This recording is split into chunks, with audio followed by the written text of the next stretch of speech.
Hello दोस्तों, आज मैं फिर से एक नया टीडीएल लेकर आया हूँ। दोस्तों, आज का जो हमारा टीडीएल है वो क्या करता है इसकी बात हम कर लेंगे पहले, और उसके बाद हम इसको प्रैक्टिकल यूज करके देखेंगे। तो आज का जो हमारा टीडीएल है वो क्या करता है कि हमारे टैली में जितने भी मास्टर्स है और जितने भी वाउचर है, उस वाउचर या मास्टर को अगर यूजर डिलीट कर देता है तो उसकी हिस्ट्री जनरेट करके ये एक रिपोर्ट तैयार करता है ये टीडीएल। अब मास्टर में कोई भी मास्टर हो, चाहे लेजर हो, स्टॉक आइटम हो, स्टॉक ग्रुप हो, लेजर का ग्रुप हो, यूनिट हो, कॉस्ट सेंटर हो, गोडाउन हो या कुछ भी हो, तो वो सभी तरह की हिस्ट्री को जनरेट करने की काबिलियत रखता है। तो सबसे पहले हम इसको यूज कैसे करेंगे? तो जैसे ही हम टीडीएल को लोड कर देंगे, यहाँ पर हम F1 में जाके ओ प्रेस करेंगे और यहाँ से हम F6 करेंगे और यहाँ से हमारा जो फीचर है उसको हम इनेबल कर देंगे। ओके, ये हमने फीचर को इनेबल कर दिया। अब यहाँ पर डिलीटेड हिस्ट्री अगर मैं चेक करता हूं तो यहाँ पर फिलहाल कोई हिस्ट्री को जनरेट नहीं किया गया है, मतलब कोई वाउचर डिलीट नहीं हुआ है। अभी मैं कोई यूजर को चेंज करता हूं यहाँ से, ओके, चेंज यूजर, और यहाँ से मैं मान लो कि मनीष लेता हूं और मनीष से मैं लॉगिन करता हूं और मान लो कि मनीष यहाँ से कोई वाउचर को डिलीट करता है।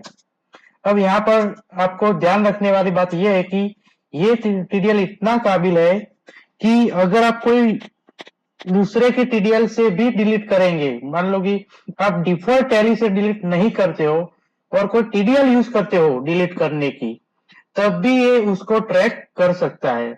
मान लो कि मैंने यहाँ पर 4 तरह के वाउचर को सिलेक्ट किया और उसको मैं डिलीट करता हूं। ओके, यहां से मैंने उसको डिलीट कर दिया। अब क्या होता है देखते हैं।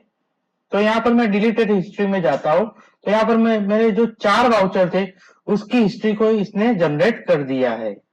ओके दोस्तों, हमारा ये टीडीएल है वो टैली के किसी भी वर्जन में काम करेगा। अगर आप टैली ERP9 में भी यूज करोगे तब भी ये वाउचर और मास्टर की डिलीट हिस्ट्री को जनरेट कर सकता है।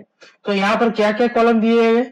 तो पहला है वाउचर टाइप, फिर है डिलीटेड ऑन, मतलब कि किस डेट को डिलीट किया है, डिलीट एट मतलब कि कौन से टाइम पर डिलीट किया गया है, डिलीट बाय मतलब किसने डिलीट किया है, कौन से यूजर ने डिलीट किया है, फिर voucher number, voucher date, voucher type, ledger name और अमाउंट। यहाँ पर साइड में 2 बटन दिए गए हैं, सिलेक्टेड डिलीट और डिलीट। अगर आप डिलीट करोगे तो सभी तरह पूरा डिलीट हो जाएगा और सिलेक्टेड डिलीट करोगे तो जो सिलेक्ट किया है सिर्फ वही डिलीट होगा। मान लो कि मैंने पहली लाइन को सिलेक्ट किया और उसको मैं डिलीट करता हूं तो वो पहली लाइन रिमूव हो जाएगी। ओके, अब मैं मान लो कि किसी यूनिट को, कोई स्टॉक आइटम को या किसी भी यूनिट को मैं डिलीट करके देखता हूं, तो यहां से मैं मान लो कि मीटर को मैं डिलीट करता हूं। ओके, ये मीटर डिलीट हो गया। तो यहाँ पर मैं जाऊंगा डिलीटेड हिस्ट्री में, तो यहाँ पर देखिए यूनिट का आ गया है। यहाँ पर टाइप में लिखा है यूनिट, डिलीट कब हुआ, उसका टाइम, किसने डिलीट किया, उसका वाउचर नंबर नहीं हो सकता इसलिए ये ब्लैंक है, वाउचर नंबर, वाउचर डेट और वाउचर टाइप। यहाँ पर लेजर नेम जो है वहां पर क्या है, उसका यूनिट का नाम है। ओके, लेजर नेम मतलब इसको आप चेंज भी कर सकते हो, उससे कोई मतलब इसका कोई अमाउंट नहीं होता है, इसलिए ये ब्लैंक रखा गया है। ओके, तो इस तरह से ये पूरा डिलीट का हिस्ट्री जनरेट करता है। दोस्तों, ये टीडीएल आपको टीसीपी फाइल भी मिल जाएगी और इसका सोर्स कोड भी अगर आप चाहते हैं तो सोर्स कोड भी आपको प्रोवाइड करवा दिया जाएगा। इसको लेने के लिए आप यहाँ पर स्क्रीन पर जो नंबर दिखाई दे रहा है उस पर आप कॉल करके या फिर व्हाट्सएप मैसेज करके मुझसे बात कर सकते हैं। ओके, तो आज के लिए इतना ही, फिर मिलेंगे नए वीडियो में नए टीडीएल के साथ। Thank you.